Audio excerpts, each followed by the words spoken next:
What is Final Fantasy? This question and heated debates have risen around the internet, akin to the battles that wage across the continents of Storm and Ash in the realm of Valisthea, the setting of our newest game, Final Fantasy XVI.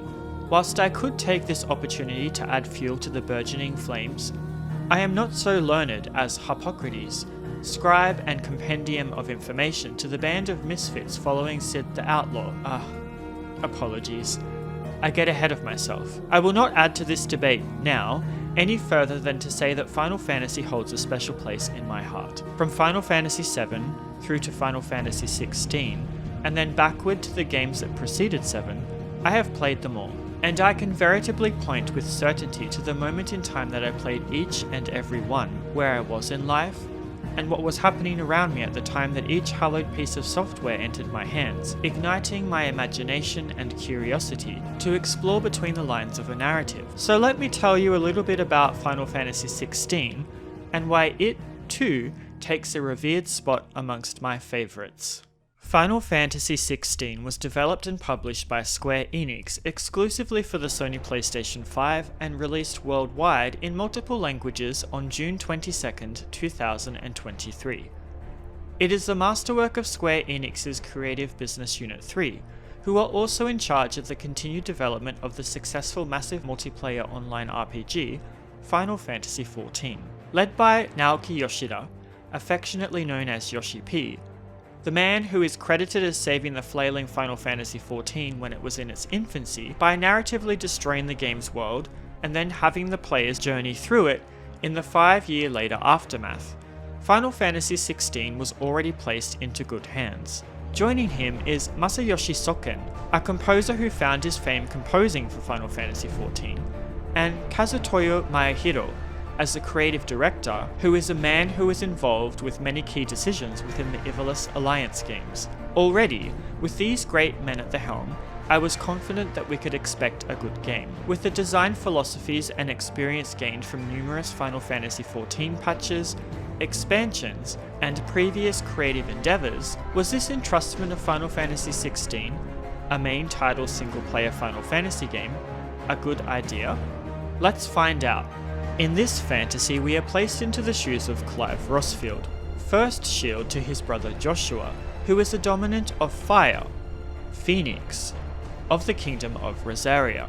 Within that first sentence alone, I can tell that those of you who have not picked up the game are already confused, so let me briefly explain. In the realm of Valisthea, comprised of the twin continents Storm and Ash, there are people known as Dominants who can channel the essence of an Eikon, beings of great power, reminiscent of the summons from previous games. Each element has an icon associated with it, and thus a dominant. In the Kingdom of Rosaria, a shield is sworn to protect their dominant, and the first shield is given a portion of Phoenix's power, which allows them to channel its magic. In addition to these rules, the world is comprised of two kinds of people: those that can inherently use magic, and those who cannot.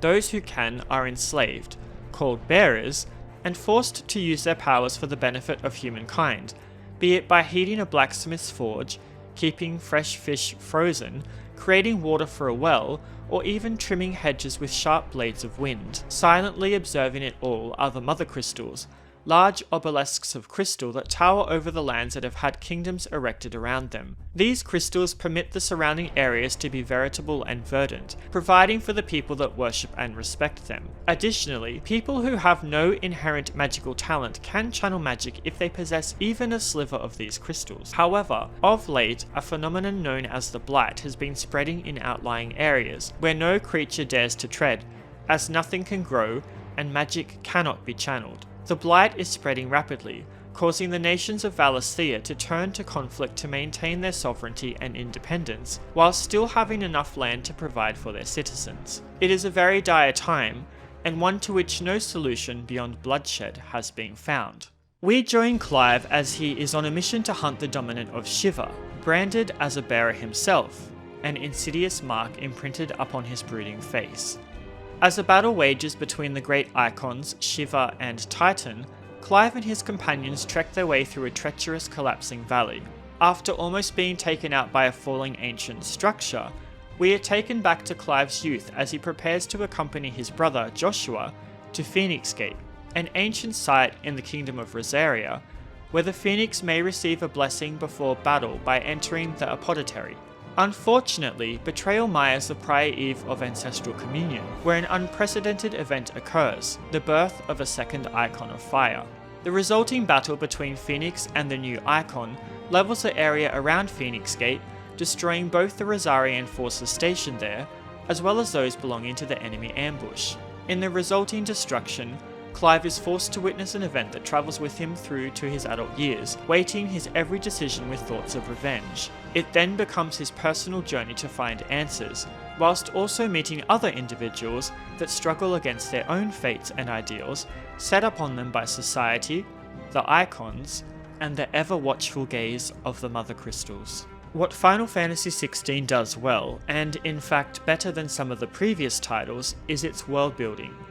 Whilst the game does not have a travelling party to support Clive which the player can directly control the growth of, sometimes our outcast will be accompanied by other characters that assist in battle and banter. Through his adventure, Clive meets many other individuals, from all walks of life, who may strive for a common cause. At different points in the story, you will be granted the opportunity to undertake side quests for these characters. Some of these quests are extremely heartfelt, and are worth doing even if the tangible reward is not appealing. A couple of characters that I enjoyed getting to know through these quests was Lady Karen, the older merchant and stern woman that does not take shit from anyone. Though she has one glass eye, her ability to weasel great deals out of other traders are next to none, and she always charges coin, even if her goods are going toward a good cause. Then there's the hulking gentle giant Goots, who was previously rescued by Lady Karen. He dreams of becoming a blacksmith in the future. Though he is daft, minces his words, and sometimes gets easily confused, any time he was placed into a dire situation, I prayed that Clive would protect him at all costs. I could give you a rundown on every side character and why I liked them, but that would just make this video too bloated and too long. Needless to say, I did like every single one of them, and there isn't a single ally of Clive that I could say a bad word about. Just know that there are no insignificant characters in Clive's life. They all have a purpose, and as you spend time with them, you too may grow to adore them. Whilst you don't have a party that you can actively develop statistically, I appreciated the way in which Clive interacted with the world and its people on a narrative level. On the topic of the narrative, Final Fantasy XVI's tone is extremely dark. You might argue that Jenova's severed head and the trail of blood in the Shinra building was dark. How about I give you slit throats, decapitated heroes, and suicide? Final Fantasy XVI goes in heavy and hard with a political narrative derived from research the developers did by watching Game of Thrones. Whilst you may find some similar themes, this game is its own thing and stands apart from other forms of media that may have tackled similar themes and issues. The trailers all make it seem like Clive's sole purpose of existence is to get revenge on the person who killed his brother, and that's all that drives his character. However, this is Final Fantasy, which is not normally that one-dimensional. Expect to be surprised by how Clive develops and changes throughout the story, and in the care given to the motivations and backstories of some of the antagonists, most of whom you could empathise with if you looked at their situation from a different perspective. You are but a branded! How? How did you do it? How did you even survive? How? Exploration of Valisthea is done by foot or from the saddle of a chocobo, if you're lucky enough to be reunited with Clive's steadfast ally, Ambrosia. There is no world map exploration, so to speak, with areas being divided by kingdom and interconnected in a grid of maps. There are no vehicles that you can actively control for transportation, though I didn't mind this. The areas are generally large, once the full extent of them open up, some being narrow corridors, whilst others are open valleys. Fast travel between areas can be done from anywhere at almost any time.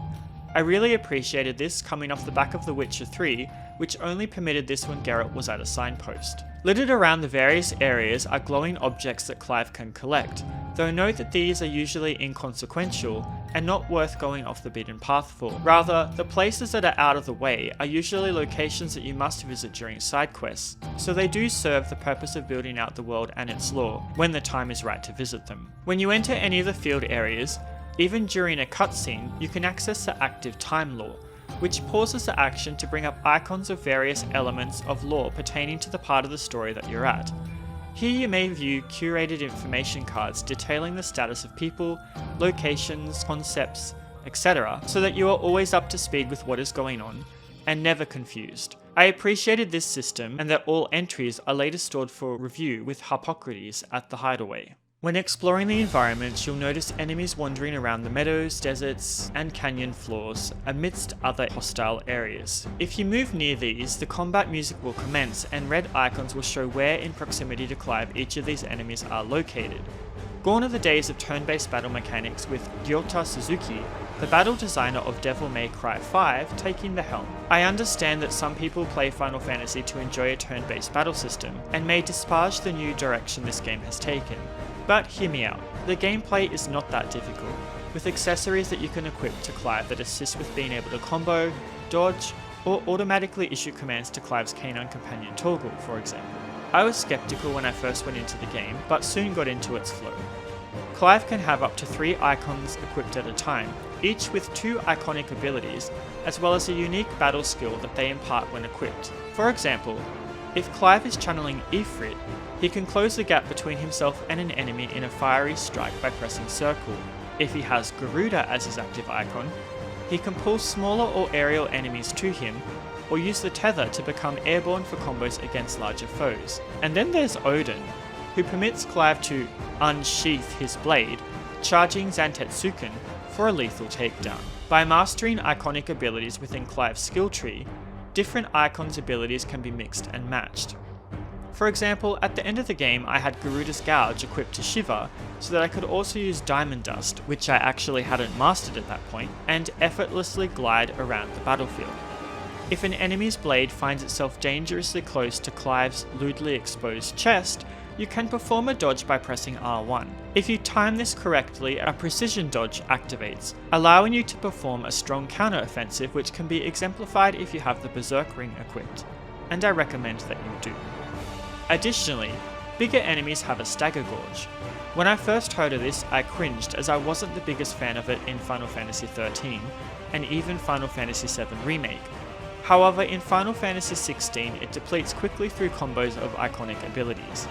An enemy will also slightly stagger when you get them to the 50% mark, which allows you to toss in a few more iconic abilities without fear of reprisal. If you get damaged, you can request Torgal to heal you, which will heal up to a certain point of depleted health through repeated use, represented by a transparent bar, or Clive himself can use a healing item, which can restore even that which Torgal cannot. Note that healing items are limited, though the carrying capacity can be increased by completing certain side quests, and your supply can be replenished anytime you attend a store. Did you think that the game would have icons and only display them in cutscenes? Oh no, just like the battle between Phoenix and Ifrit, where you take control of the flight of the avian flames of rebirth, there are other times when the stage will focus on these types of battles. When Clive becomes primed at certain points in the narrative, he can become Ifrit to take on other icons. These battles are intense. Sharing a similar move set to Clive when he is a human, Ifrit is imbued with Clive's rage in the form of molten flames. These battles play as set pieces interspersed with cinematic quick-time events that will get the blood pumping. It is unfortunate that you do not get to battle all of the icons in this fashion, as some of their dominants are not Clive's adversary, but what we did get was enough to make me want more of this in other action games that I play in the future. To ensure that he is well prepared for battle, Clive can equip up to 3 accessories as well as a blade, belt, and wrist guard. Majority of these can be bought from stores or crafted with a blacksmith. It was a little disappointing to me that there was not much depth to the crafting system, and materials for this were found in abundance, either in the field or dropped by enemies, or given as quest rewards. I had way more basic crafting items than I ever had need for by the time I finished the game, and that was from just playing the game normally. Certain unique items can be obtained by completing hunts on a hunt board, which sees you seeking out a notorious monster and dispatching it. I thought that these would be more difficult than the main game enemies, especially those of an S rank. However, besides one dragon who basically one-shot me and gave me a game over, the others were all a piece of piss. I understand that once you beat the game there is a harder mode called Final Fantasy mode, and I did have the Ring of Timely Focus equipped, which assisted with dodging, but for me, a fan who enjoys the story, I thought the difficulty was generally balanced, even if some of the bosses went down a little too quickly. But at least they weren't sponges to pad out the length of the game and try the patience of the player. That would have made me put the controller down really quickly. At one point in the game you'll get your own headquarters, which reminded me a little of the Suikoden series. I really liked this as some people from quests and side quests would end up joining or visiting, which made it feel like I was collecting allies and friends as I went. Whilst there are no minigames that can be undertaken, there are numerous side quests, hunts, the Eretz Stone, which allows you to revisit previous stages or use the Hall of Virtues to practice combat prowess, and an arcade mode, a lore archive, and a State of the Realm to interact with. Oh, and there's also the Wall of Memories. As Clive progresses in his adventure, comrades may give him an item that he can display here. It's like Final Fantasy XII's Sky Pirate Den, however rather than obtaining the items as prizes for completing challenges or killing certain enemies, the memorabilia in Final Fantasy XVI is rewarded as a sign of respect and friendship from people Clive has met on his adventure, which felt more fulfilling and humanized the game for me. When looking at the objects on display, I always got emotional knowing how Clive came to possess them. The music that plays whilst viewing these objects doesn't help either. Speaking of emotion, can I just say that it's nice to see the men of the narrative acting human and openly weeping. I love how Clive and the other men of the game are not afraid to show their emotions, whether it be to us as the player or to others within the narrative. I found it particularly touching when Clive was reunited with his uncle Byron, and rather than the man being like, "Let's drink and exchange tales of sexual perversion," he first took the time to be human and weep. The fact that Creative Business Unit 3 permitted characters to show their fears and emotions made the narrative more relatable. I also liked that the first openly gay character shared an on-screen kiss with his companion, and it was just such a normal thing, rather than the butt of a joke or it being there just to feel like representation. I played the game in graphic mode, and every detail within every location really popped. Some of my favourite areas of the game were those that were deeply wooded. The amount of detail given to the trees and shrubbery, with dappled sunlight shining through the rustling canopy above, was absolutely gorgeous. When Final Fantasy XVI was first shown to the public, I recall people complaining that the graphics were too bland and washed out. I can confirm that this is not the case. From the beautiful angles of the European architecture in the Kingdom of Sanbreque, to the calming blue waters trickling through the Velcroy Desert in the Dalmatian Republic, every location was inspired. I also liked the character designs, which put me to mind of the character designs in the Ivalice Alliance suite of games. I also enjoyed that each location had a distinct aesthetic, where towns in the same region shared a similar look to the way it and its structures were constructed, and how its people dressed. When it comes to the music, sadly, I'm disappointed that we have to wait so long to be able to listen to it away from the game, simply because it's so good. Whilst the OST was released on July 19th, 2023 officially, if you don't buy it, you'll have to wait for a while to be able to listen to it, as it's not going to appear on Spotify straight away. I enjoyed that Socken took melodies that we are familiar with from previous titles and entered them into compositions with different angles. One such had me completely miss what someone was saying in the cutscene because I was internally thinking, hang on, isn't this Eternal Wind from Final Fantasy III, but more ominous? The theme of the crystals, the prelude, and other famous melodies are wonderfully woven throughout the tracks. I had a smile on my face whenever I heard them. Of all the tracks, my favourite would have to be Lovely Dark and Deep, the Great Wood, and the associated battle version. There is a device that allows you to play music in the hideaway that you can gather tracks for, and then set as a background for whenever you are there. And Lovely Dark and Deep was always on for me. I loved the piano that culminated to a trickling crescendo that reminded me of a bubbling brook trilling over the weathered stones of a stream, which gushed into a waterfall as more pianos entered the composition, along with the marching of drums and an accoutrement of horns. Evidence that, like the flow of time, the ebb and flow of water is inexorable and will always rejoin the sea. It's just so beautifully paced and composed. Additionally, the voice acting, my gosh, it is some of the best that I've heard, with actors really embodying the essence of their characters with their performances. There wasn't a single representation that I did not like, and that's saying a lot. Personal standouts for me were Benedicta, Jill, and of course Clive, but I also have to give kudos to best boy Torgal, who whilst not the most conversive of allies, always knew just the right thing to say. Come on, Torgal. Let's go home. Final Fantasy means different things for different people inherently. Where one may believe a certain game to be the ultimate fantasy, another may find it to be a fallacy. This is the nature of humans, to have a will of our own, and distinct differences that make us unique and fuel our interests.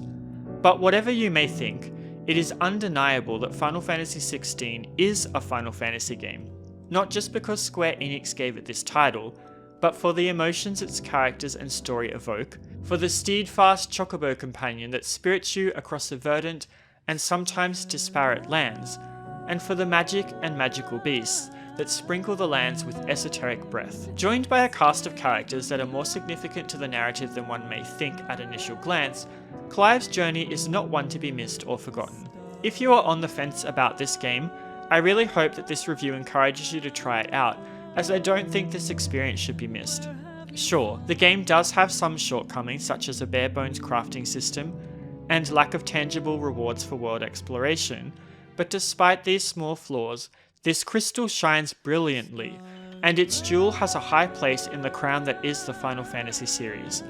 You will laugh, you will cry, you will relate to the characters, and you will ponder and reflect on the game long after you have dealt the final blow to the last boss, and rolled the credits. If you enjoyed any of the Ivalice Alliance titles, I'd highly recommend picking up this one, as it's primed and waiting for you to bathe in its fierce but gentle glow. By the way, what did you think of the story and characters of Final Fantasy XVI? Let me know in the comments. This has been Venoir with a review of Final Fantasy XVI for the Sony PlayStation 5. If you enjoyed this review, please like and subscribe for more great JRPG content. As always, thanks for taking the time out of your busy schedules to check out my review. Take care of yourselves, and I hope to see you all again next time. Bye bye for now.